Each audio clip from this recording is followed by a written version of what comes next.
وفعلا بتخلص يا صديقي الزنزانه اللي هم رايحين علشان يقتلوا الوحش اللي جواها. اصل يا صديقي معلومه كده على جنب، لو الزنزانه الزعيم بتاعها ما ماتش قبل 7 ايام بيحصل حاجه اسمها فك الختم. الختم ده لما بيتفك الوحوش اللي في الزنزانه بتطلع بره العالم البشر، عشان كده الصيادين بيدخلوا علشان يقتلوها قبل ما تخرج بره. ده سبب من الاسباب. طبعا الوحوش دي لما بتموت بتقع منها كريستالات كده وجواهر بتبقى نادره. كل ما الوحش مكان اقوى كل ما الكريستاله اللي بتقع بتبقى اقوى وبتتباع بسعر اغلى وبيتصنع منها اسلحه وبتتباع بقى والصياد بيبقى غني. يا صديقي هم خلاص خلصوا الزنزانه، ولكنهم بيلاقوا شق في الحيطه. الشق دوت مفروض ما يبقاش في الزنزانه. فصوتوا اذا كانوا هيدخلوا يستكشفوا الشق ولا لا. اغلبهم قال واغلبهم قال لا، ولكن في نهايه التصويت يعني يا صديقي وافقوا ودخلوا فعلا علشان يستكشفوا الشق دوت. ولما بيدخلوا بيلاقوا بوابه عملاقه يا صديقي من الحجر مرسوم عليها نقوشات فرعونيه قديمه، ولكن محدش كان فاهم معناها. البوابه دي يا صديقي بتفتح وهم بيدخلوا عشان يستكشفوها، ولما بيدخلوا البوابه بتقفل.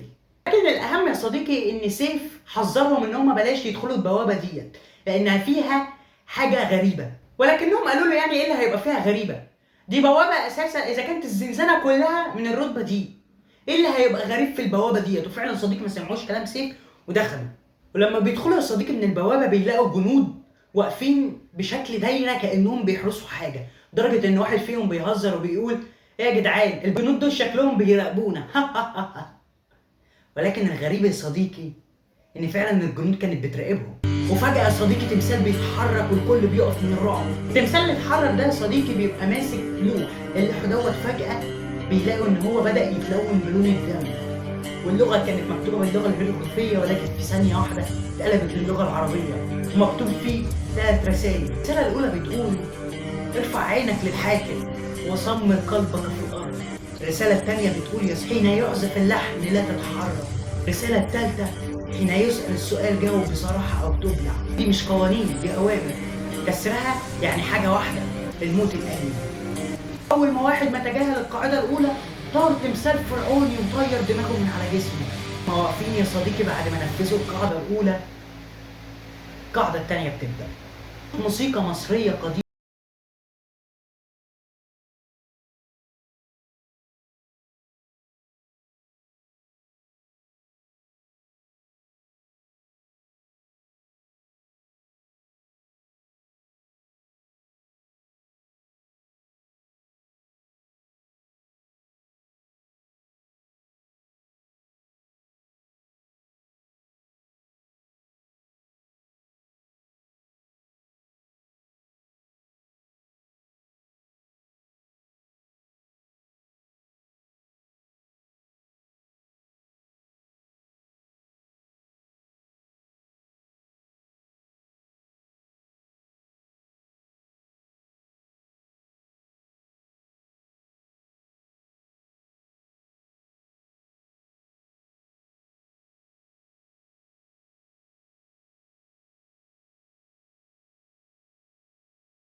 انت عارف معناها.